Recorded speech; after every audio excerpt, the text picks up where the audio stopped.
What's up, everyone? We are back with another round of astrology shots to get us through the Leo full moon and everything else that falls within that umbrella of that 2 week period. So every lunation casts its influence up until the next lunation, which is roughly 2 weeks. And recently I've switched up my format a little bit just to give you sort of like the 2 week forecast. And people have been liking that and I've been liking it. So we're gonna stick with it a little while longer until I get bored again. So yeah, let's pull up that full moon in Leo chart and we'll get into it.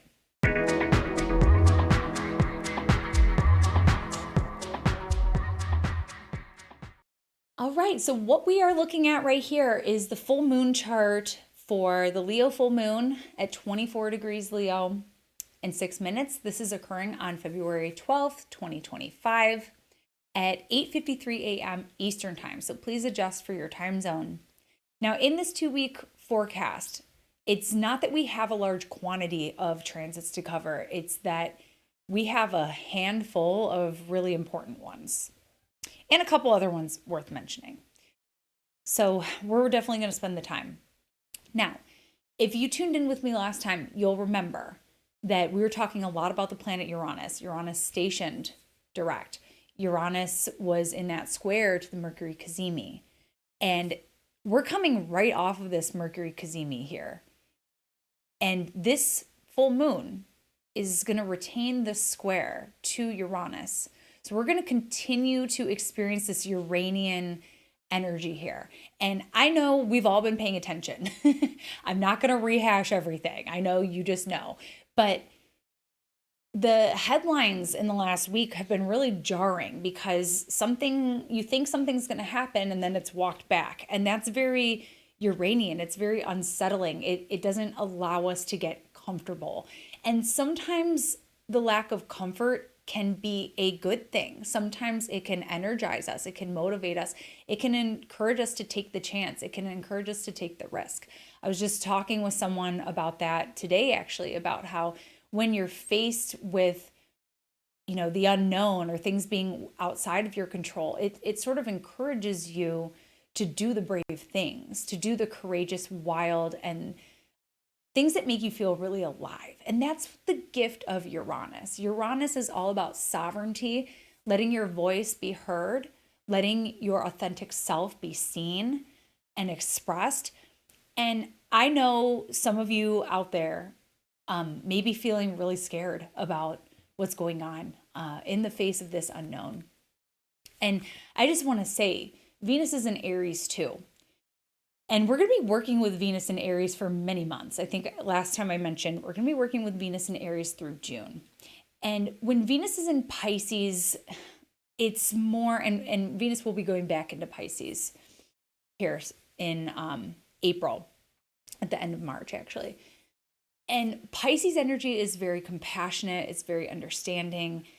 It can feel really deeply. It can feel the agony and the ecstasy. It can dream, it can visualize what could be possible in a beautiful, fantastical way. It can also visualize the horrors of what could be. It's part of the dual nature of Pisces. But now Venus is in Aries, and this is still kind of a fresh change. So it deserves a little bit more focus.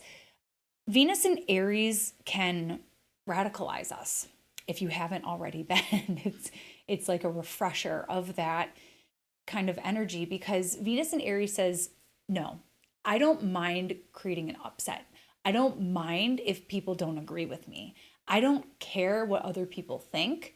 I don't care. Like, this needs to be said, this needs to be done, or I need to do this for me. Because Venus, when Venus is in, let's say, Libra, Taurus, or Pisces, a sign where she gets to be more Venusian, more receptive and peace oriented, there's less of a drive or desire to make a fuss. There's like, I'll find a way, we can find a win-win, I can make this work, or I'll say something when I really need to. But when Venus is in Aries, she's more martial. She's in a sign ruled by confronting and pointed Mars. And so Venus is not afraid here to to raise concern, to like, she's not afraid of upsetting other people by saying she's uncomfortable. So, in other words, Venus still wants peace. Venus still wants accord, but we can't be at peace if we keep quiet. Okay, so that's part of what is going on with Venus and Aries. And I think Venus and Aries will help us feel empowered by our cause. And Venus is going to be retrograde in Aries.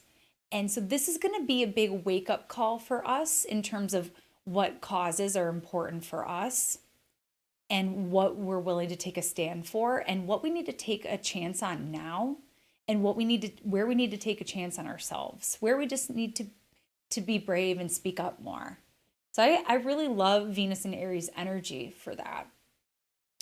It is worth talking about because here, as we get toward the end of the forecast, just while I'm on topic of Venus, even though we're not going to see Venus station retrograde until March 1st, Venus is going to reach her retrograde degree on February 23rd, which is still within our 2-week window. Now, let it be known that there's something else really important happening on this day. Mars is stationing direct. We're going to revisit that in a minute.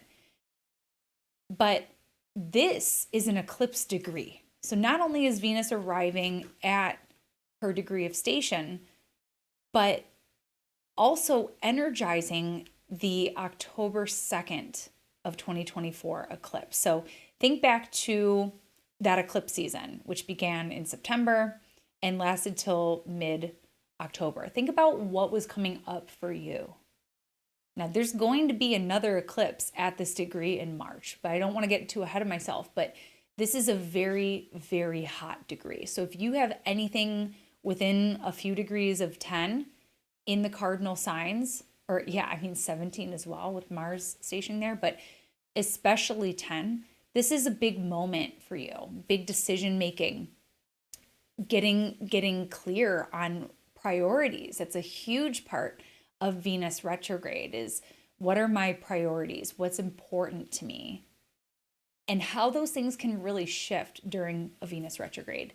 Venus retrogrades, there's always a deep personal inner alchemy going down around where you align and what you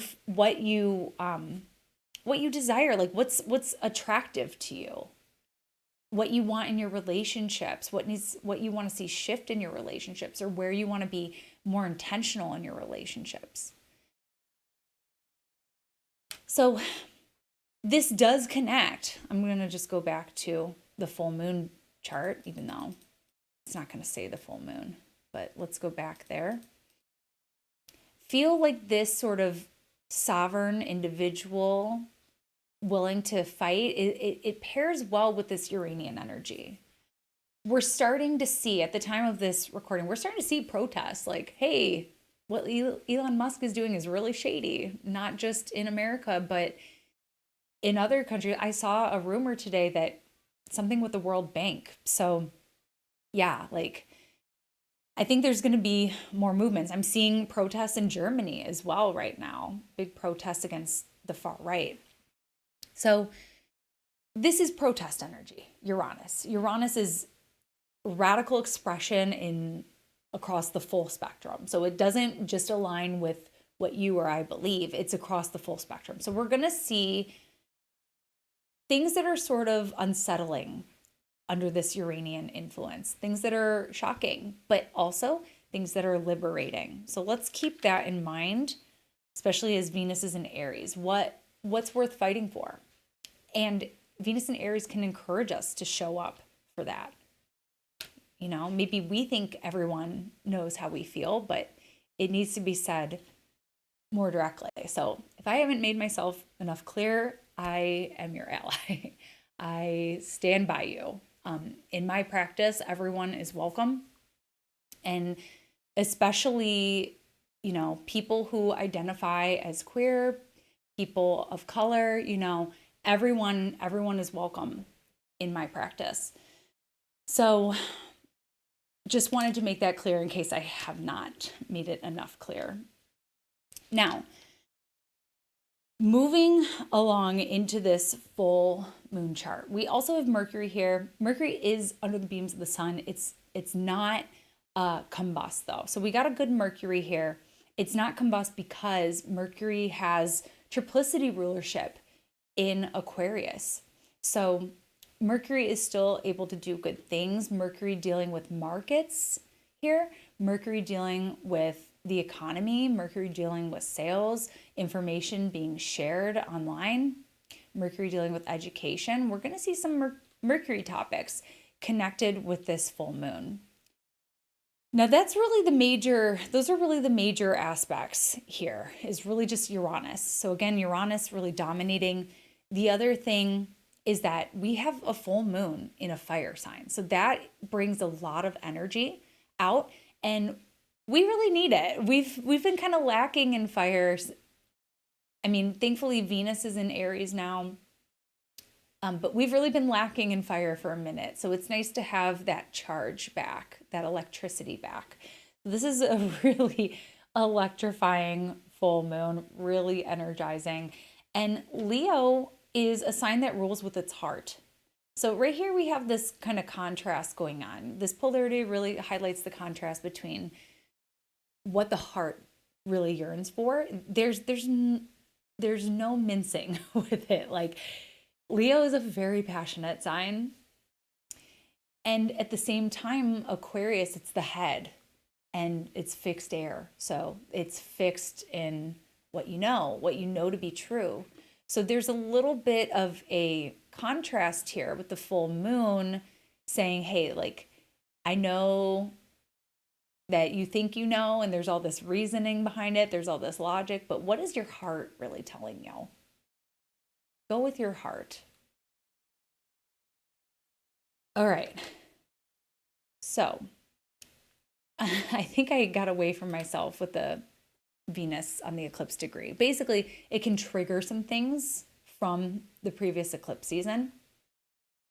And eclipse degrees also make things kind of go cuckoo in the world. So yeah, this is going to be an interesting lunation for sure. Venus will reach her maximum brightness on February 17th. So preparing to go retrograde, not retrograde yet. Do go out and look at the sky. I was able to catch a really beautiful conjunction of Venus and the moon the other night, the little crescent moon. It was so beautiful. So go out and see Venus in the night sky just after sunset. She's going to be really bright and a little bit further from the sun right now. So you'll kind of wonder, is that a star or is that a planet? And it's Venus. Really beautiful. So yeah, we've got some fire energy, which is nice. However, on the 14th, we are going to see Mercury enter Pisces. So we're going to start to see some Pisces energy coming in. On the 18th, we're going to see the sun enter Pisces. So we want to start asking ourselves again, what's the fantasy? And how can I let myself dream? We've got the fire, which is amplifying us, helping us find ways through. But Pisces energy invites us to still tend to our inner world. What does our inner world need? And that could be how you feel. It could be caring for yourself emotionally. It could be caring for your home, your inner dimensions, nurturing your creativity. This is something that I talk about a lot in my consultations with people, but even if you think you're not creative because you can't play an instrument or you can't draw, we are always creating. When you design a meal, you're creating something. When you decide what you're doing on the weekend, you are creating your life. You were always creating our life. So even if you're just simply existing, you can still be creative. And Pisces has a gift for imagining places, people, situations, chapters of life that just haven't taken form yet. And this is a part of the zodiac. It's mutable. So it's like we're between seasons, we're between realms, and there's something very transitional about Pisces and the ability to envision what's possible for you. Like there's certainly some situations that we don't have the most control over, but mutable is changeable energy, and how we can, where we do have agency, where we do have control, we can start shifting toward that. So even if it's just, I want to smile more, I want to find something to wake up happy about, or, creating any kind of new habit in your life, Pisces energy can be really useful for that. So if you can visualize it, you can start to move toward that. It really is a thing. So what's the fantasy? And maybe you keep the escape hatch open. We all need it. We all need to be able to retreat and nurture our spirit. And that's what Pisces is really about. And yeah, like meditation and whatnot. And that's where Mercury is in detriment and it's fallen in Pisces. And it's because it's humbled in the sense of logic kind of fails us a little bit at times. And Mercury in Pisces explains that. Mercury in Pisces is the representative of that around sometimes the words can't explain something. And so you have to evoke it, or you have to tell a story around it. But, this isn't like the best Mercury for, I don't know, doing taxes. I know a lot of people have to do taxes right now, but this is the kind of Mercury that wants to think more abstractly, or be in meditation, or look for omens, look for symbols. I've been getting so many omens lately. I don't know what that's about. Maybe it's just Neptune on the North Node. Have you guys been getting a lot of signs, omens? The universe been talking to you? Let me know in the comments. All right. Lastly, this is, not ultimate last, but this is a pretty big one, is on the 23rd. I mentioned this briefly before. We're coming back to it. Mars stations direct. Woohoo! I can hardly believe it. I can hardly believe that this long, drawn out, seemingly unending transit is finally ending. Thank frickin' God. Now, if you're a Cancer, you've got planets in Cancer, or you've got planets in Leo, then I'm in your same club. We're in the same support group. This Mars retrograde has been a doozy. So now Mars is ready to move forward again. But remember, Mars is still moving slow. Mars is going to be hanging out at 17 degrees for a minute. So, there's no rush. But usually at this point in the journey, we've rested, we've chilled out, we've taken a step back, we've sharpened our sword, we've sharpened our knife, and now we're ready to slice. We're ready to charge. We're ready to go forth. But slow, slow, slow, slow. There is no rush. But hopefully all of us got something out of this Mars retrograde around our direction, or what inspires us, what energizes us, what we're motivated toward. And definitely do look out for your Cancer and Leo houses in your chart for more detail of what has been in process for you. And there's no right or wrong. I've had people ask me, should I have not made plans to travel with Mars retrograde in the 9th? And it's like, no, because that's what your Mars retrograde was about. It was about this long drawn out, hey, I need to pivot something in that direction. Or should I not have bought a car with it in my 3rd or my 8th? No, this is what it's for. This is what it's for. Don't let retrograde planets freeze you. Be curious about what this retrograde is reorienting. So now you'll get to reflect on that and see what has shifted for you in your Cancer house. And there's still more for Mars to do there, as well as your Leo house. So yeah, this is a time, if you haven't gotten more clarity yet, it's coming, especially maybe from this transit. Mercury is going to align with Saturn on, let's see, the 25th. Yeah, the 25th. This is a transit that can bring blessings and not so nice things. Okay, so we'll start with the not so nice things. Sometimes Mercury in conjunct Saturn can bring us news that we didn't want to hear, or it forces us to see something that we're just not liking. Sometimes it can be disappointment, or it can be a no, it could be a wait, stop, we can't go forward at this time. But it's usually ends up being a good thing, because usually that no turns into a yes later, because Mercury conjunct Saturn brings clarity. It's not simply this internal perception of doubt. Saturn clarifies the deal isn't happening. Saturn clarifies you're not getting the job.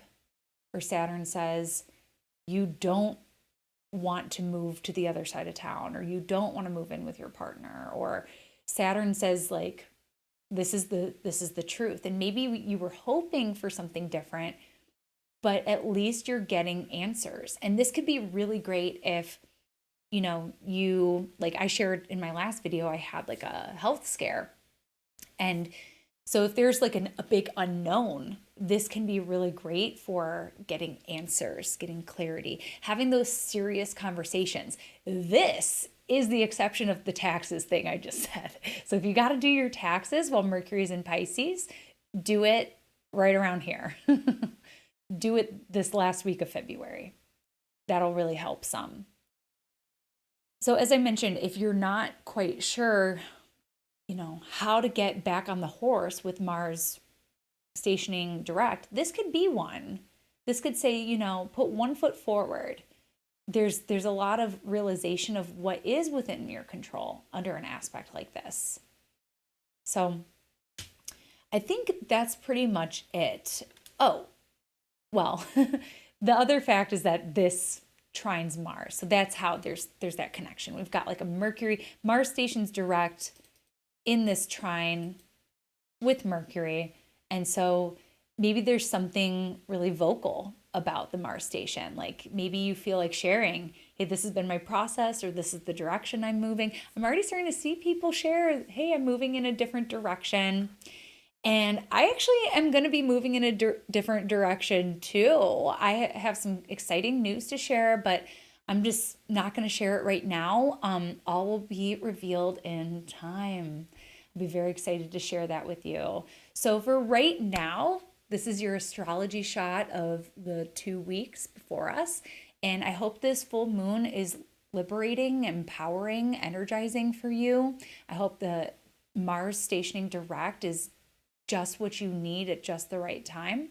And I'm wishing you all the best, and we'll check in for the new moon in Pisces at the end of February. And until then, take care, everyone. Bye. Thanks so much for tuning in with me today. For more astrology in your world, you can connect with me on all platforms at Astro Catherine. You can also head on over to my website, catherineurban.com, where you can book your next astrology reading. We'll go into depth into your natal chart, your progressions, your profections, your solar return, your transits, and beyond. You can also join my mailing list where you can stay up to date with me on new classes as well as article drops. I look forward to connecting with you, and I'll see you next time.